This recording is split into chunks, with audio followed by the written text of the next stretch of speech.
Rekaman video amatir ini memperlihatkan saat warga Kampung Gudang, Desa Karangsatria, Kabupaten Bekasi, Jawa Barat, menghakimi seorang pria yang menyerang rumah seorang ustadz. Dua orang pria yang tak dikenal ini ditangkap warga setelah mencaci dan mengancam korban yang diketahui sedang sakit. Menurut pengakuan korban, peristiwa terjadi saat ia sedang melakukan sholat duha. Namun seorang pelaku dengan membuka pintu langsung mencaci dan menuduh korban telah menghina pelaku lewat ceramahnya. Selain itu, pelaku mengancam akan membakar rumah korban serta masjid yang ada di lingkungan ini. Yang ngerjain sholat duha nggak lama, baru saja mau angkat tangan takbir, pintu ada yang buka dengan keras, bahasa orang Bekasinya didor lah, sehingga kagetlah saya nggak terusin sholat.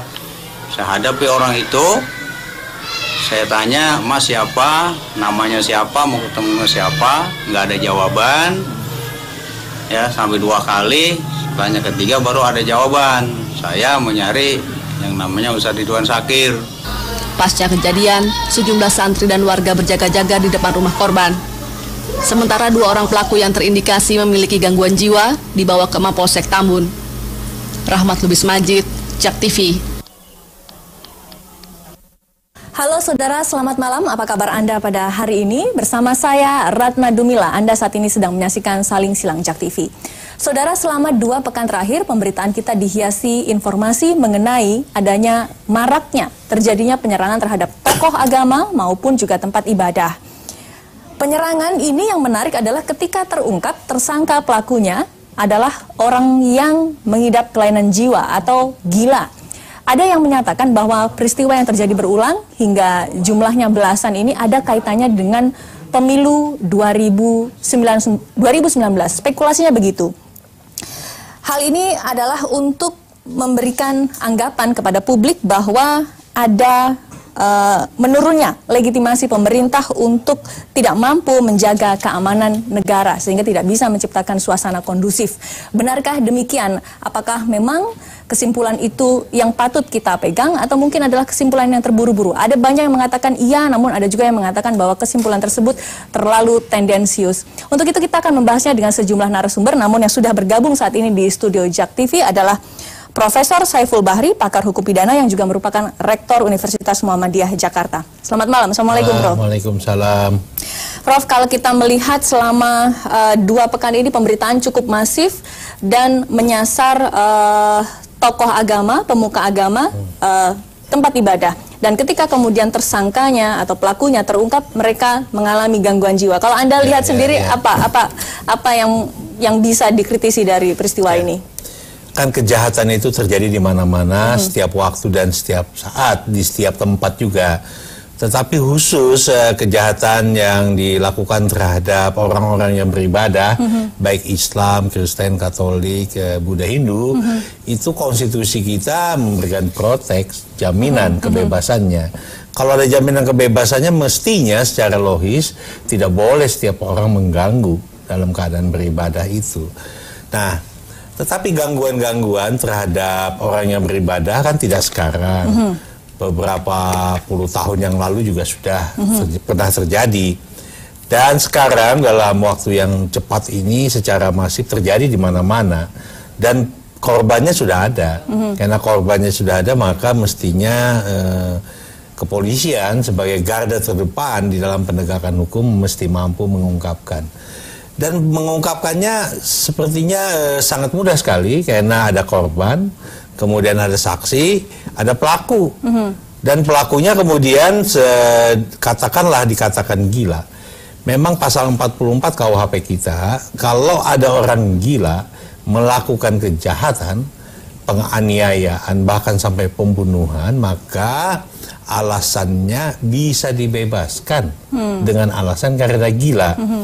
Nah, untuk menentukan apakah itu gila, itu harus ditentukan oleh tim dokter yang memang di bidang itu. Maka keterangan dokter itulah dibuktikan apakah gila atau tidak. Nah, dengan demikian maka derajat kegilaan juga menjadi perhatian. Karena kegilaan itu bisa saja kadang-kadang dia gila, kadang-kadang tidak. Maka derajatnya itu ahli psikiatri itu harus bisa memotret benar-benar gila atau tidak. Maka dengan demikian pelaku-pelaku yang sudah ditahan itu tidak boleh dibiarkan. Dia harus mendapatkan justifikasi hukum, diperiksa, dan kemudian memang inilah kelemahan pasal 44 KUHP kita yang dibangun abad 17 di Belanda itu, dihapuskan kesalahannya apabila pelakunya itu memang betul-betul orang gila. Dihapuskan, bukan dimaafkan. Dihapuskan. Seharusnya menurut Anda yang ideal? Jadi dihapuskannya itu tidak bisa dibawa ke pengadilan. Maka kemudian di treatment di rumah sakit jiwa, dimasukkan ke dalam rumah sakit jiwa. Kalaupun memang pelaku ini adalah gila, kemudian Anda mengatakan di pasal 44 KUHP itu dihapuskan. Kalaupun memang tidak ada pasal tersebut, pelakunya tetap dihukum, apa dampaknya? Kan dia juga mengalami gangguan jiwa. Ya paling tidak ada ketertiban di dalam masyarakat. Apakah secara masif memang terjadi jumlah orang gila yang banyak itu?